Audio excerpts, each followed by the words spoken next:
Plusieurs lignes de la parole mènent à une seule ligne, celle de la vérité éternelle.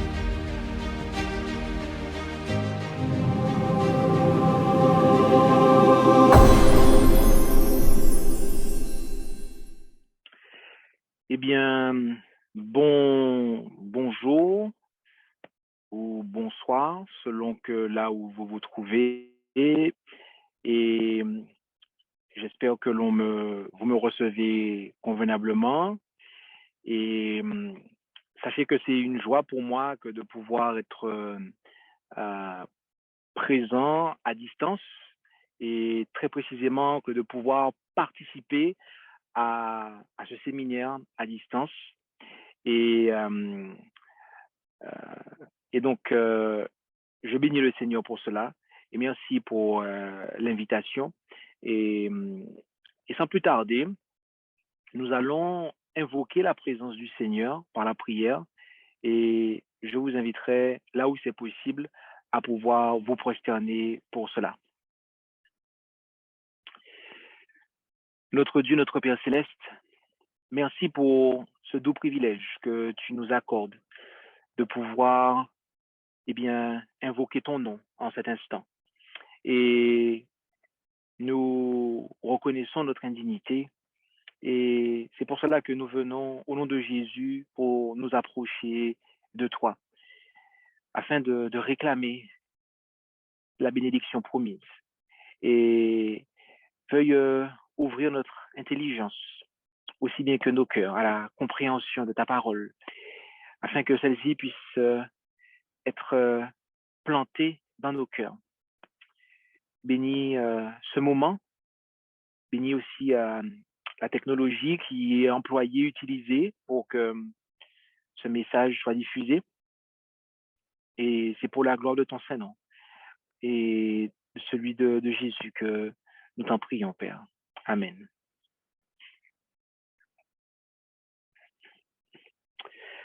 Le titre de cette présentation est idem à celui de ce séminaire, qui est « Recevoir le Saint-Esprit ». Recevoir le Saint-Esprit. Comment se manifeste la réception du Saint-Esprit? C'est la première question que nous allons nous poser et à laquelle nous allons tâcher de répondre. D'accord? Comment se manifeste la réception du Saint-Esprit, comme on peut le voir sur la deuxième slide? Eh bien, rendons-nous dans notre premier passage qui se trouve en Galates, chapitre 5, verset 22. Galates, chapitre 5, verset 22, où nous lisons « Mais le fruit de l'esprit est la charité, la joie, la paix, la patience, la bonté, l'amour du bien, la fidélité, la douceur et la tempérance. » Ainsi, le Saint-Esprit manifeste sa présence non pas en parlant ou en agissant, en faisant des bruits ou des sons bizarres. Ce n'est pas une excitation. Le Saint-Esprit manifeste sa présence en l'homme, en ce que, l'homme qui est animé du Saint-Esprit, il est en fait rempli de charité, à savoir d'amour, l'amour agapé, l'amour inconditionnel dont nous parle 1 Corinthiens 13, de joie, de paix, de patience, de bonté, de l'amour du bien, de la fidélité, de la douceur, de la tempérance. Donc, nous savons maintenant comment se manifeste le Saint-Esprit en l'homme. La deuxième question que nous allons nous poser est, est-il important de recevoir le Saint-Esprit? Rendons-nous en 1 Jean, chapitre 4, verset 13. 1 Jean, chapitre 4, verset 13, où nous lisons en 1 Jean, chapitre 4, verset 13, « En ceci, nous connaissons que nous demeurons en lui, et lui en nous. C'est qu'il nous a donné de son esprit. » Bien-aimés, sans son esprit, Dieu n'est pas en nous. Sans son esprit, Dieu n'habite pas en nous. Et en Romains 8, verset 9, Romains chapitre 8, verset 9, il nous est dit, pour vous, vous n'êtes point dans la chair, mais dans l'esprit, s'il est vrai que l'esprit de Dieu habite en vous. Or, si quelqu'un n'a point l'esprit de Dieu, celui-là n'est point à lui. Sans l'esprit, mes amis, nous n'appartenons ni au Père, ni au Fils. Sans le Saint-Esprit, nous n'appartenons ni au Père, ni au Fils. Et dans l'inspiration nous dit, dans l'ouvrage Avec Dieu chaque jour, page 50, paragraphe 4, que le Saint-Esprit est le souffle de la vie spirituelle dans l'âme. Recevoir le Saint-Esprit, c'est recevoir la vie du Christ, car il imprègne celui qui le reçoit des attributs du Christ. Donc, l'Esprit est le moyen, et je précise, c'est l'unique moyen pour recevoir la vie de Jésus. Donc, à la question que nous nous sommes posée, est-il important de recevoir le Saint-Esprit? La réponse est oui. Et oui, car sans le Saint-Esprit, Dieu n'est pas en nous. Sans le Saint-Esprit, nous n'appartenons ni au Père, ni au Fils, et c'est l'Esprit seul qui est le moyen de recevoir la vie de Jésus. Et donc, la question que nous allons nous poser maintenant, c'est comment recevoir le Saint-Esprit? Comment recevoir le Saint-Esprit? Lisons un premier passage qui est Luc 11, verset 13. Luc 11, verset 13, où il nous est dit, si donc vous qui êtes mauvais savez donner de bonnes choses à vos enfants, combien plus votre Père céleste donnera-t-il le Saint-Esprit à ceux qui le lui demandent? C'est simple, n'est-ce pas? Il suffit de le demander. Il suffit de le demander à notre Père céleste et il nous l'accordera.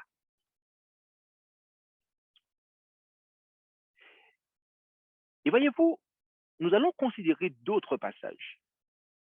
Et les autres passages que nous allons considérer, de manière à répondre à la question comment recevoir le Saint-Esprit, ils ne sont pas à séparer par des ou, mais il faut les séparer par des et, et.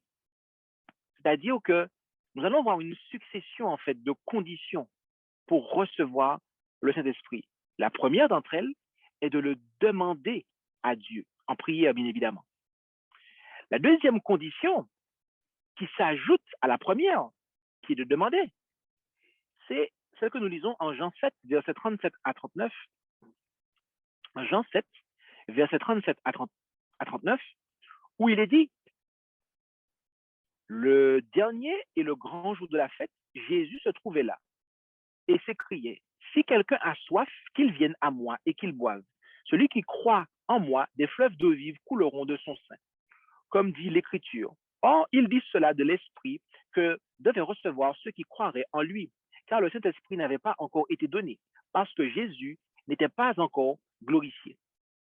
Nous voyons ici que l'Esprit est donné à ceux qui croient en Jésus, à ceux qui croient vraiment en Jésus. Je précise cela car on pourrait se dire que quelque chose qui ressemble à de la foi eh bien, peut nous permettre d'obtenir le Saint-Esprit. Non. Le fait de croire véritablement en Jésus, avoir la foi en Jésus, est l'une des conditions pour recevoir le Saint-Esprit.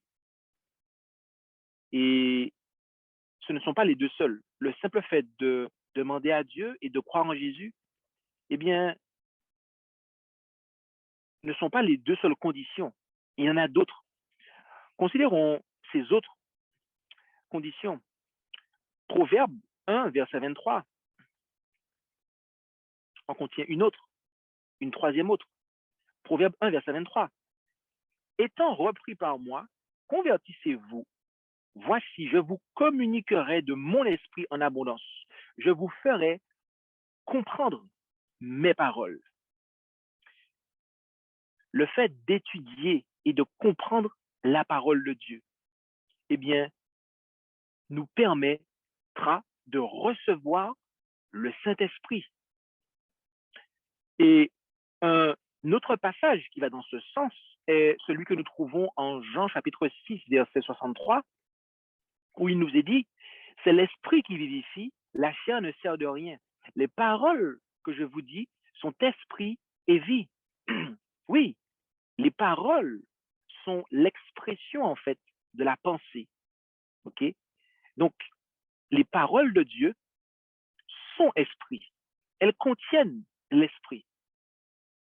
De ce fait, en recevant la parole de Dieu, nous recevons l'esprit de Dieu. Comme on peut le voir en Acte 10, verset 44. Acte 10, verset 44. Comme Pierre tenait encore ce discours, le Saint-Esprit descendit sur tous ceux qui écoutaient ce qu'il disait. Notez ici que Pierre était en train de parler. Il était en train d'enseigner. Et pendant qu'il enseignait, le Saint-Esprit descendait sur ceux qui écoutaient ce qu'il disait. Donc, c'est manifeste. L'étude et la compréhension de la parole de Dieu, comme nous venons de le voir avec les trois textes, eh bien, nous permet de recevoir le Saint-Esprit. J'aimerais que nous nous penchions un instant sur la prière et l'imposition des mains, tel qu'on peut le voir en Acte 8, versets 14 à 17. Cependant, les apôtres qui étaient à Jérusalem, ayant appris que la Samarie avait reçu la parole de Dieu, y envoyèrent Pierre et Jean, qui, étant descendus, prièrent pour eux, afin qu'ils reçussent le Saint-Esprit, car ils n'étaient encore descendus sur aucun d'eux, mais ils avaient été seulement baptisés au nom du Seigneur Jésus. Alors les apôtres leur imposèrent les mains et ils reçurent le Saint-Esprit. Ici, il nous faut comprendre que ces croyants avaient été baptisés par Philippe le diacre.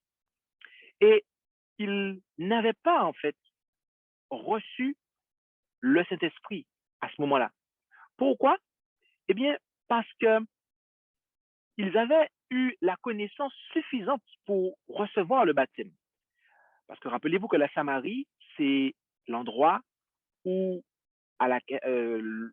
l'endroit auquel appartenait la femme samaritaine que Jésus a rencontrée en Jean 4. Elle est allée après ensuite évangéliser sa ville, parler de Jésus. D'accord? Donc, ils avaient une connaissance. Puis Philippe est venu et il a continué l'œuvre que Jésus avait commencée et cela a été suffisant pour qu'il puisse avoir ce désir d'être baptisé. Mais c'est lorsque les apôtres, les enseignants sont venus et qu'ils ont préalablement prié pour eux, eh bien, cela a été la condition pour qu'ils puissent recevoir le Saint-Esprit. L'imposition des mains à elle seule ne suffisait pas, en fait. Le texte dit au verset 15, qui étant descendu, prièrent pour eux afin qu'ils reçussent le Saint-Esprit. Et cela s'est concrétisé de par l'imposition des mains. OK? Donc, voilà ce que nous pouvons dire. C'est pour cela que nous lisons en Conquérant Pacifique, page 245, paragraphe 2, que Dieu a placé dans l'Église pour lui servir d'auxiliaire des hommes aux talents variés, grâce à la sagesse desquels on peut recevoir le Saint-Esprit. Donc, les fidèles serviteurs de Dieu, eh bien, transmettent ou communiquent le Saint-Esprit, comme on peut le voir. Considérons un autre passage qui se trouve en Acte 2, versets 37 et 38. Acte 2, versets 37 et 38, où nous lisons, « Ayant entendu ces choses, ils furent touchés de compunction en leur cœur et dirent à Pierre et aux autres apôtres, hommes, frères, que ferons-nous? Et Pierre leur dit, repentez-vous et que chacun de vous soit baptisé au nom de Jésus-Christ pour la rémission de ses péchés, et vous recevrez le don du Saint-Esprit. Notez que pour recevoir le don du Saint-Esprit, eh bien, ces hommes devaient se repentir. Ils devaient se repentir de manière à pouvoir obtenir la rémission de leur péché. Repentance, baptême et ainsi rémission de leur péché. Sachant que là, le baptême est la marque visible et doit être et devrait toujours être la marque visible de la repentance. Donc, il y a repentance, si on reste dans le fond, repentance, pardon, et à ce moment-là, on reçoit le Saint-Esprit. Et bien évidemment, le baptême vient pour marquer cette repentance. Donc, cela implique qu'il nous faut abandonner le péché. On ne peut pas recevoir le Saint-Esprit si on n'abandonne pas consciemment le péché. Lisons un passage dans l'Inspiration, Message choisi, volume 1, page 144, paragraphe 3. Quand l'Esprit de Dieu aura la route libre, la bénédiction viendra. Satan ne peut empêcher les averses de bénédiction de descendre sur le peuple de Dieu, pas plus qu'il ne peut fermer les écluses du ciel pour empêcher la pluie d'arroser la terre. Ni méchants ni démons ne peuvent entraver l'œuvre de Dieu, ni priver de sa présence les assemblées de son peuple, pourvu qu'avec des cœurs contrits, l'on confesse et rejette le péché en implorant avec foi l'accomplissement des promesses. On peut résister avec succès à toute tentation, à toute influence contraire, ouverte ou cachée. Ce n'est point par la puissance ou par la force, mais c'est par mon esprit que s'accomplira cette œuvre, a dit l'Éternel des armées. Pouvons-nous lire en Zacharie 4, verset 6. Donc ainsi, le péché doit être confessé et rejeté. Par voie de conséquent, nous comprenons qu'il nous faut obéir à Dieu, comme on peut le voir en Acte 5, verset 32. En effet, il nous est dit, et nous lui sommes témoins de ces choses, aussi bien que le Saint-Esprit que Dieu a donné à qui? À ceux qui lui obéissent.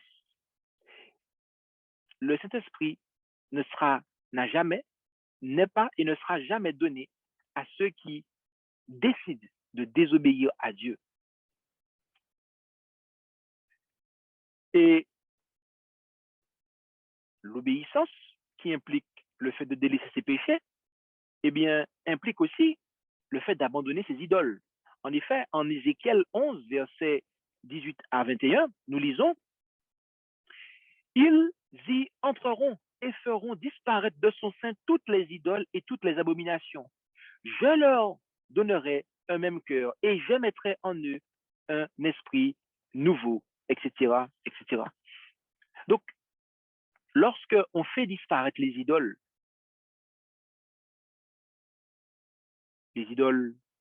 théologiques, comme la Trinité, ou les idoles spirituelles, à savoir tout ce qui prend la place de Jésus, notre ventre, des relations avec des personnes qui sont mal placées ou auxquelles on donne la mauvaise priorité. Eh bien, lorsqu'on fait disparaître tout cela, qu'à ce moment-là, on peut recevoir l'Esprit de Dieu. Nous devons aussi glorifier Dieu dans notre corps et notre esprit. En effet, en 2 Corinthiens 6, versets 19 et 20, nous lisons, « Ne savez-vous pas que votre corps est le temple du Saint-Esprit qui est en vous et qui vous a été donné de Dieu et que vous n'êtes point à vous-même, car vous avez été achetés à un grand prix. Glorifiez donc Dieu en votre corps et en votre esprit qui appartiennent à Dieu. » Et comment glorifier Dieu? Eh bien, dans le même livre, chapitre 10, verset 31, il nous est dit, soit donc que vous mangiez, soit que vous buviez, ou que vous fassiez quelque autre chose, faites tout pour la gloire de Dieu. Il nous faut glorifier Dieu dans notre corps et dans notre esprit. C'est-à-dire faire attention à ce que l'on met dans son corps, à ce que l'on mange, à ce que l'on boit, mais aussi à ce que l'on abrite dans son esprit. Aussi en renouvelant notre don. En effet, lisons 2 Timothée 1, versets 5 à 7. 2 Timothée 1, versets 5 à 7. Et gardant le souvenir de la foi sincère qui est en toi et qui a été d'abord dans ton âme Loïs, puis dans ta mère Eunice, et qui, j'en suis persuadé, est aussi en toi. C'est pourquoi je te rappelle de rallumer le don de Dieu qui t'a été communiqué par l'imposition de mes mains. Car Dieu ne nous a point donné un esprit de timidité, mais de force, de charité et de prudence. Rallumer ici signifie renouveler. Cette déclaration ne suggère pas nécessairement que le courage ou la productivité de Timothée était en baisse à ce moment-là. Mais Paul était ici en train de féliciter Timothée pour le service passé accompli efficacement et pour l'inciter à poursuivre son service. Puisque Paul était à ce moment-là forcé de quitter le poste de direction en Asie mineure, Timothée devait se lever avec une nouvelle ardeur et assumer des responsabilités encore plus grandes. Tout enfant de Dieu possède un don dont l'exercice fortifie l'Église. Par conséquent, négliger son don personnel, eh bien, cela aura de terribles conséquences.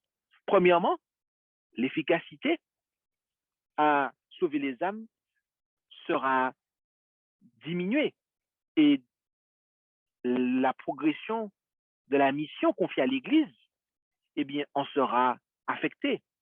Et deuxièmement, le résultat sur le caractère du membre qui néglige de cultiver son don, eh bien, sera pleinement révélé au jour du jugement. En effet, lorsqu'on considère, je vais vous le citer, mais en Matthieu 25, versets 14 à 30, on voit la parabole des talents. Celui qui a enfoui son talent, eh bien, au jour du jugement, il va passer un moment très difficile. Donc, il nous faut renouveler notre don. Il nous faut renouveler notre don, être actif, faire fructifier les talents que nous avons. Nous avons vu ici comment recevoir le Saint-Esprit. Nous allons nous poser la question maintenant, qu'est-ce qui nous fait perdre le Saint-Esprit? Alors, je dois vous dire que nous avons en quelque part déjà répondu à cette question. Nous avons pris des passages qui étaient positifs ici. Et donc, il suffit simplement de les retourner, de les mettre à la forme négative, et nous saurons ce qui nous fait perdre le Saint-Esprit. Mais voyez-vous, dans la Bible, il y a en soi des passages qui sont formulés de manière négative et qui nous indiquent de manière claire qu'est-ce qui nous fait perdre le Saint-Esprit. Quels comportements, attitudes nous font perdre le Saint-Esprit. Revenons sur celui que nous venons de parler, mais avec un témoignage. Slide suivante, il est dit, si notre Église persiste dans l'attitude insouciante qui a été la sienne jusqu'ici, Dieu ne pourra pas répandre sur elle son esprit. Elle n'est pas préparée pour collaborer avec lui. Elle ne voit pas quelle est sa situation, le danger qui la guette. Plus que par le passé, elle devrait éprouver le besoin d'une vigilance sans égale combinée à l'action. Donc, on voit ici que l'insouciance, en résumé, et l'inactivité ne nous permettront pas de recevoir le Saint-Esprit. Et si jamais on le reçoit et qu'on devient insouciant et inactif pour le Seigneur, on va perdre le Saint-Esprit. Car l'objectif de Dieu, c'est que nous puissions être à son service. Il ne nous donne pas quelque chose pour nous-mêmes. Nous ne vivons pas pour nous-mêmes. En tout cas, nous ne sommes pas censés vivre pour nous-mêmes. Nous n'avons pas été créés pour vivre pour nous-mêmes. Donc, recevoir l'Esprit de Dieu et ne pas être au service de Dieu, cela est totalement incompatible. La confusion nous fait perdre le Saint-Esprit. Entendons-nous en Joël 2, versets 27 à 29, où il est dit, vous saurez que je suis au milieu d'Israël, que moi, l'Éternel, je suis votre Dieu, et qu'il n'y en a point d'autre, et mon peuple ne sera plus jamais confus. Et il arrivera après ces choses que je répandrai mon esprit. Et je m'arrêterai là. Notez que c'est lorsque la confusion disparaît, eh bien que le Seigneur peut répandre son esprit. Les disciples ne pouvaient pas recevoir le Saint-Esprit tant qu'ils avaient dans leur tête les enseignements des rabbins. Les pionniers adventistes n'ont pas pu recevoir le Saint-Esprit tant qu'ils avaient des résidus des croyances de Babylone. La confusion doit disparaître. Et si jamais nous retournons à la confusion, eh bien, nous allons perdre en fait l'esprit. Un autre passage est 1 Thessaloniciens 5, versets 19 à 21, où il nous est dit, n'éteignez point l'esprit, ne méprisez point les prophéties, éprouvez toutes choses et retenez ce qui est bon. Le fait de mépriser les prophéties, le mépris des prophéties, eh bien, cela conduit à éteindre l'esprit. On parle des prophéties ici qui sont dans la parole de Dieu. Daniel et l'Apocalypse. Mépriser ces prophéties revient à éteindre l'esprit. Et voyez-vous, l'esprit qui a inspiré Daniel et le voyant de Patmos est le même esprit qui a inspiré la messagère du Seigneur. Cela fait allusion, bien évidemment, vous le comprendrez, au don de prophétie en général.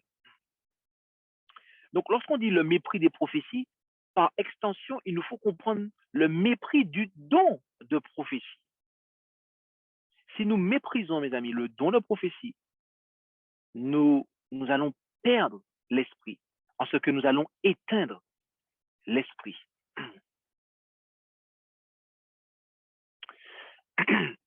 Excusez-moi. Rendons-nous en Genèse 6, verset 1 à 3 maintenant. Genèse 6, verset 1 à 3, où il est dit, or, quand les hommes eurent commencé à se multiplier sur la face de la terre et que les filles leur furent nées, les fils de Dieu, à savoir les hommes qui croyaient en Dieu, virent que les filles des hommes, à savoir les filles des familles qui ne croyaient pas en Dieu, eh bien, étaient belles. Et ils prirent des femmes d'entre toutes celles qui leur plurent. Oui. Ils n'ont pas pris des femmes parmi celles qui plaisaient à Dieu, mais parmi celles qui leur plurent eux. Et l'Éternel dit, mon esprit ne contestera point de l'homme à toujours. Dans son égarement, il n'est que chair. Ses jours seront de 120 ans. Désolé. Notez qu'ici, à partir du moment où les croyants se sont associés avec des infidèles, eh bien, l'Esprit de Dieu ne pouvait plus contester dans l'homme. L'Esprit de Dieu ne pouvait plus habiter chez ces personnes-là, en fait. Donc, nous comprenons que l'association avec les infidèles, eh bien, nous empêche de recevoir le Saint-Esprit ou nous fera perdre le Saint-Esprit. Et nous avons un deuxième texte qui nous le confirme, qui est en 2 Corinthiens 6, versets 14 à 18. Ne vous mettez pas sous un même joug avec les infidèles, car qu'y a-t-il de commun entre la justice et l'iniquité? Et quelle union y a-t-il entre la lumière et les ténèbres? Quel accord entre Christ et Bélial? Ou quelle part a le fidèle avec l'infidèle? Et quel rapport entre le temple de Dieu et les idoles? Car vous êtes le temple du Dieu vivant. Comme Dieu l'a dit, j'habiterai au milieu d'eux et j'y marcherai. Je serai leur Dieu et ils seront mon peuple. C'est pourquoi sortez du milieu d'eux et vous séparez, dit le Seigneur, et ne touchez point à ce qui est impur. Et je vous recevrai, et je serai votre Père, et vous serez mes fils et mes filles, dit le Seigneur Tout-Puissant. Le langage qui est employé ici c'est le langage du Saint-Esprit, car rappelez-vous, nous sommes le temple du Saint-Esprit. Donc, Dieu nous fait savoir que si nous nous mettons sous un même joug avec les infidèles, que ce soit en mariage, ou que ce soit en œcuménisme, ou que ce soit en partenariat commercial avec des infidèles, ça veut dire que j'ai un business et que je vais m'associer avec un incroyant, Dieu ne va pas, eh bien, répandre sur moi sur cet esprit. Il ne pourra pas continuer à le faire. Et je vais perdre le Saint-Esprit. Un autre passage est Jean 14, verset 17, où nous lisons l'esprit de vérité que le monde ne peut recevoir parce qu'il ne le voit point et ne le connaît point. Mais vous, vous le connaissez parce qu'il demeure avec vous et qu'il sera en vous. L'amour du monde, bien aimé, l'amour du monde est quelque chose qui s'oppose à l'amour de la vérité. Et lorsque nous aimons le monde, eh bien, et les choses de ce monde, les raisonnements de ce monde, lorsque nous pensons comme le monde, lorsque nous agissons comme le monde, que ce soit au travers de philosophie, de raisonnement, de système de pensée, etc., eh bien, nous ne pouvons pas recevoir l'Esprit de Dieu. Et si nous adoptons les méthodes du monde, eh bien, à ce moment-là, nous allons perdre l'Esprit de Dieu. Il y a un deuxième passage qui va dans le même sens, qui est 1 Corinthiens 2, verset 12. Pour nous, nous n'avons pas reçu l'Esprit du monde, mais l'Esprit qui vient de Dieu, pour connaître les choses qui nous ont été données de Dieu. Donc, il y a une opposition, en fait. Il y a une opposition. Si nous nous conformons au monde, nous ne pourrons pas recevoir l'Esprit de Dieu. C'est soit, on ne peut pas servir de maître à la fois, car soit on va s'attacher à l'un et mépriser l'autre, ou vice-versa, en fait. Donc, c'est soit on aime la vérité, ou soit on aime le monde. Mais on ne peut pas faire les deux en même temps. Et si on cherche à faire les deux en même temps, mes amis, on perdra l'esprit. Et parmi les choses du monde, nous avons les suivantes. Éphésiens 4, versets 30 à 32. Nous lisons en Éphésiens 4, versets 30 à 32.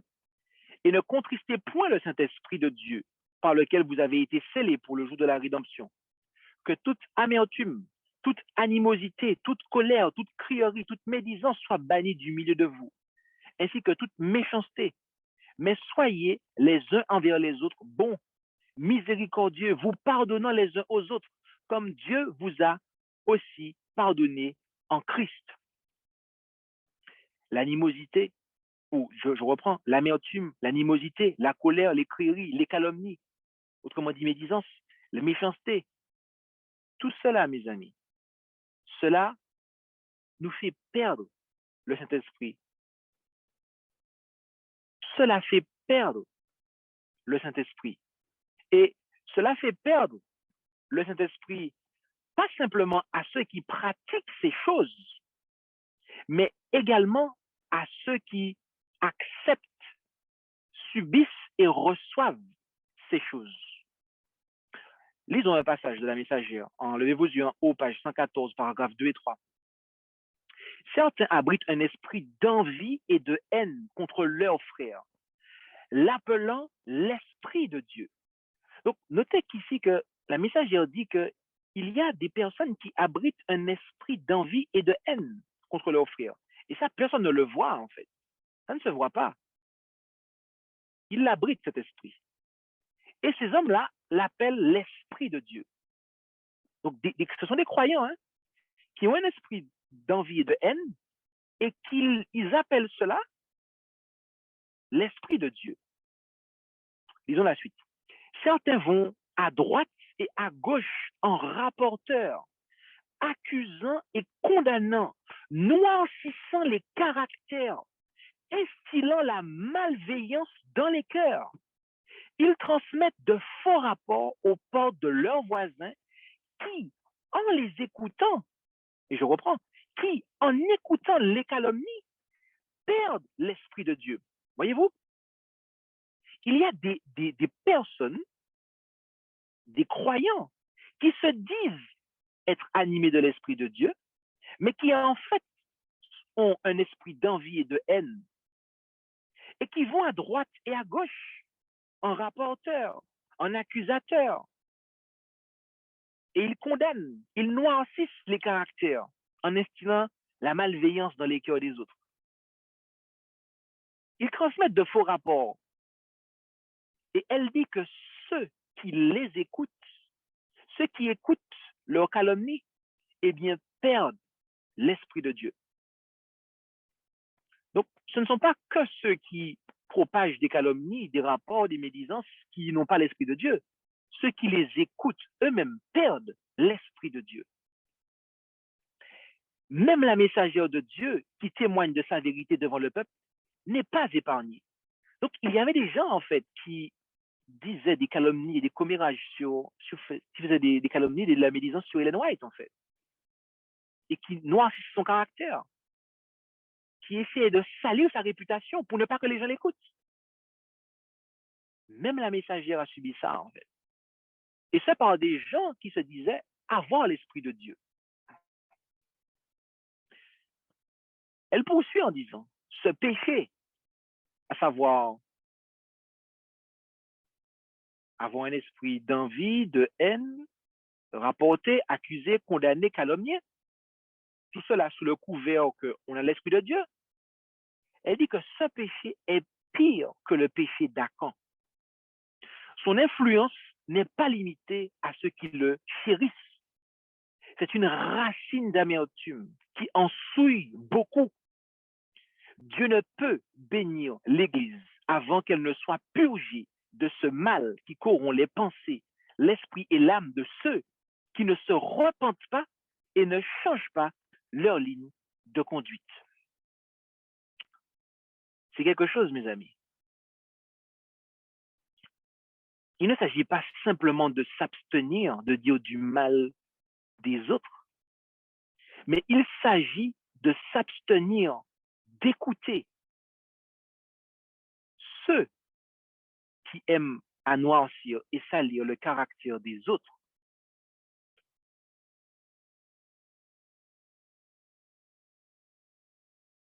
Car si on n'agit pas de la sorte, eh bien, on est contaminé. On sera contaminé, on sera souillé. Et on perdra, en fait. On perdra l'Esprit de Dieu. Il y a des personnes qui sont déjà venues me dire du mal de l'un de mes collaborateurs.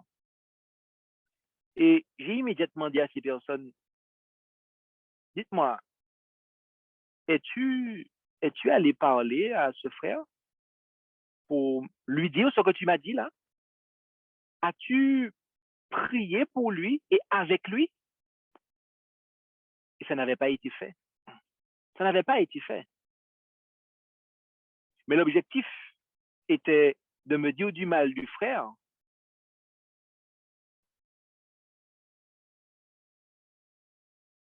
de manière à ce que je puisse tendre davantage l'oreille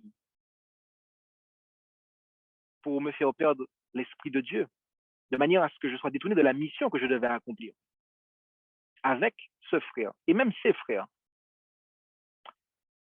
Voyez-vous, les messagers de Dieu seront calomniés. La messagère elle-même a été calomniée. Alors ne pensez pas que les messagers qui prêchent la vérité présente à notre époque ne seront pas calomniés. Et c'est pour cela, et je lance un avertissement solennel. Je vous avertis solennellement, vous qui suivez ce séminaire, quel que soit l'endroit où vous vous trouvez, lorsque quelqu'un vient vous dire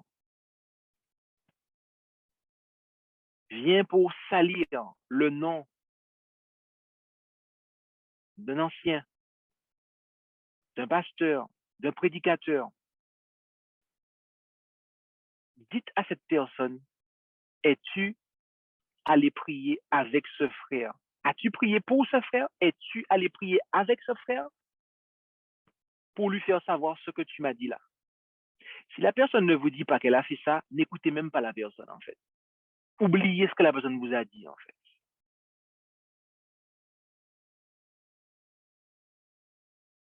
Car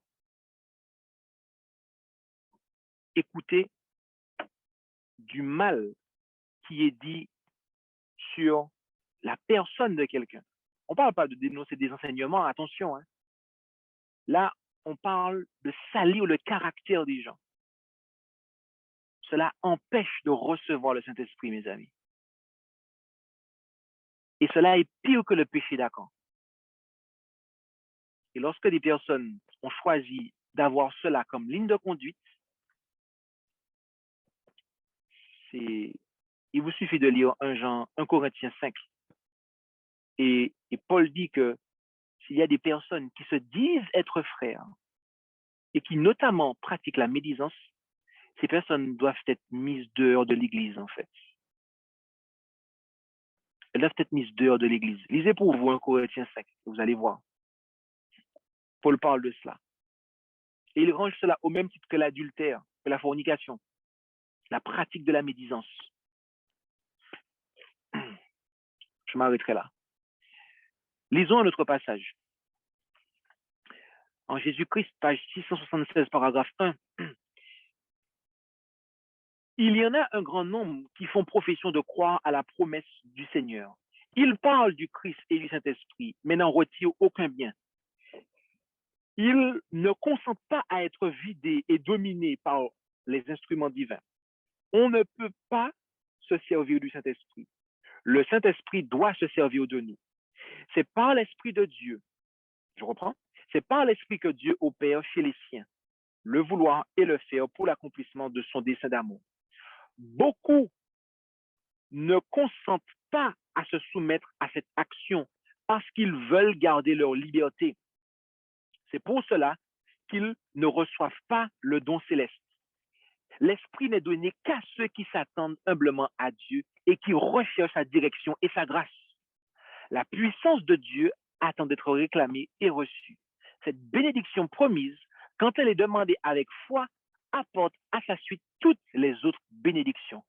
Elle est accordée en proportion des richesses de la grâce du Christ, toujours prête à approvisionner l'âme dans la mesure où celle-ci est capable de recueillir ses dons. L'insoumission à l'action de l'Esprit, le fait de ne pas se soumettre à l'action de l'Esprit, nous empêche de recevoir le Saint-Esprit. Il y en a qui veulent garder leur propre liberté. À quoi cela nous fait penser? Cela nous fait penser à ceux qui, lorsqu'on parle par exemple d'organisation en fait,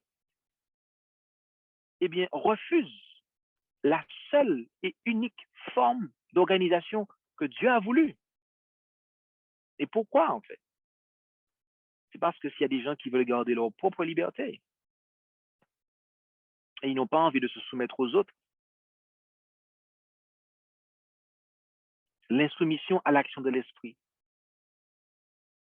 nous empêche de recevoir le Saint-Esprit, nous fait perdre le Saint-Esprit même. J'aimerais que nous puissions considérer un point. C'est la réception de l'Esprit par les apôtres, sur la slide suivante. Jésus voulait que ses apôtres reçoivent le Saint-Esprit alors qu'il était physiquement avec eux, d'après ce que l'on peut lire en Jean 20, verset 22. Mais ils ne pouvaient pas le recevoir à cause de leur amour des premières places, c'est-à-dire du monde, tel qu'on peut le lire en Luc 9, verset 45 à 48, chapitre 22, versets 24 à 27. Et ils ont finalement reçu le Saint-Esprit après qu'ils se soient humiliés et aient confessé leurs péchés, tel qu'on peut le voir en Acte 1, verset 14, verset 2 et 1. Voilà ce qui a fait que les apôtres ont reçu le Saint-Esprit. Jésus voulait le leur donner alors même qu'il était présent avec eux. Mais il y avait des choses en eux, des choses qu'ils caressaient, qu'ils chérissaient, qui les empêchaient de recevoir le Saint-Esprit. Et c'est lorsqu'ils ont dégagé le passage, c'est lorsqu'ils ont confessé et délaissé leur péché, et bien que l'Esprit a pu se saisir d'eux. En conclusion, eh bien, résumons tout cela. En résumé, et nous l'affichons pour vous, pour recevoir le Saint-Esprit, il faut le demander à Dieu en prière, avoir la foi en Jésus, étudier et comprendre la parole de Dieu, considérer la prophétie, l'esprit de prophétie, aimer la vérité et pas le monde, abandonner le péché, dont les idoles, obéir à Dieu, glorifier Dieu dans son corps et dans son esprit, exercer nos dons, sortir de la confusion, ne pas s'associer avec les infidèles, se défaire de la haine, de l'envie, de l'amertume, de l'animosité, de la colère, de la crierie, de la calomnie, de la méchanceté. Il nous faut cocher toutes ces cases, mes amis. Dieu nous demande de cocher toutes ces cases. Nous devons devenir des étudiants. Il y a des choses que nous devons faire, à savoir le demander à Dieu, avoir la foi en Jésus, étudier et comprendre la parole, nous accrocher à l'esprit de prophétie, aimer la vérité. Mais il y a des choses dont nous devons nous défaire aussi. Ne pas aimer le monde, abandonner le péché, sortir de la confusion, ne pas s'associer avec les infidèles, etc. Il y a une série de conditions, mes amis. Ne nous berçons pas d'illusions. Ne pensons pas que je vais juste demander à Dieu le Saint-Esprit en prière, je vais juste croire en Jésus et puis tout le reste, voilà, je vais rester dans mes péchés, je vais mépriser le don de prophétie, je vais continuer à faire de la médisance et puis je vais recevoir le Saint-Esprit en fait. Je vais m'associer avec des infidèles et je vais quand même recevoir le Saint-Esprit. Mes amis, non. Toutes les conditions doivent être remplies.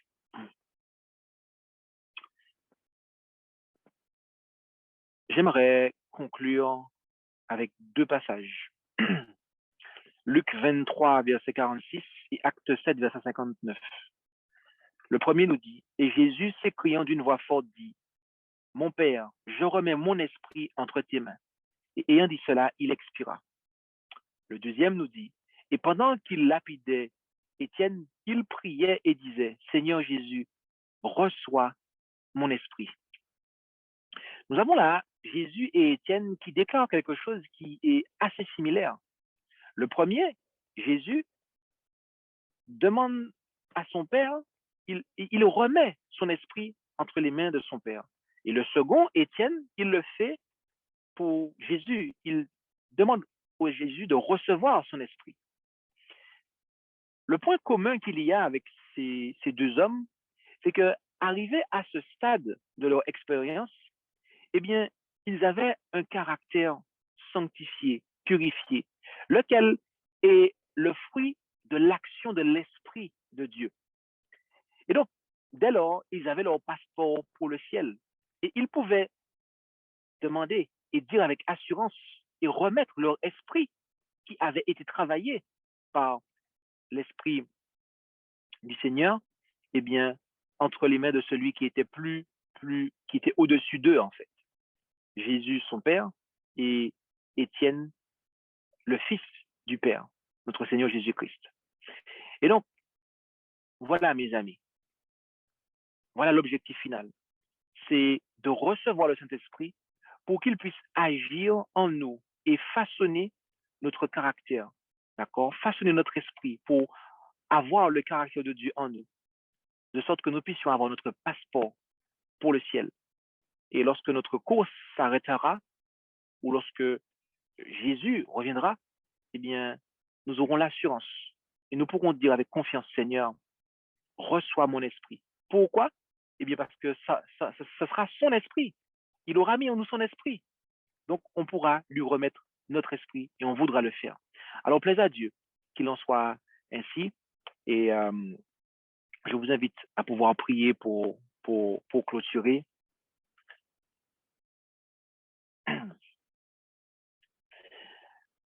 Notre Dieu, notre Père céleste, merci pour ce moment que tu nous as permis de pouvoir passer dans l'étude de ta parole. Et tu nous montres comment recevoir le Saint-Esprit. Alors, aide-nous à pouvoir nous examiner afin de voir ce qu'il en est. Que nous puissions, Seigneur, te rechercher sincèrement et agir pour remplir toutes les conditions que nous avons vues. Aide-nous à nous lier avec tout ce qu'il nous faut avoir et pratiquer pour que ton esprit puisse venir pleinement en nous, mais aussi à nous défaire de tout ce qui empêche à ton esprit de venir et aussi nous fait perdre ton esprit lorsque nous l'avons reçu. Bénis toutes celles et ceux qui ont entendu ce message et que ta volonté soit accomplie dans la vie de chacun. Et c'est dans le nom de Jésus que nous t'en prions et pour ta gloire, Père. Amen. Merci d'avoir écouté cette vidéo. Pour plus de contenu, abonnez-vous sur notre site internet. Il est également possible pour vous de nous suivre sur notre page Facebook et de nous contacter par email.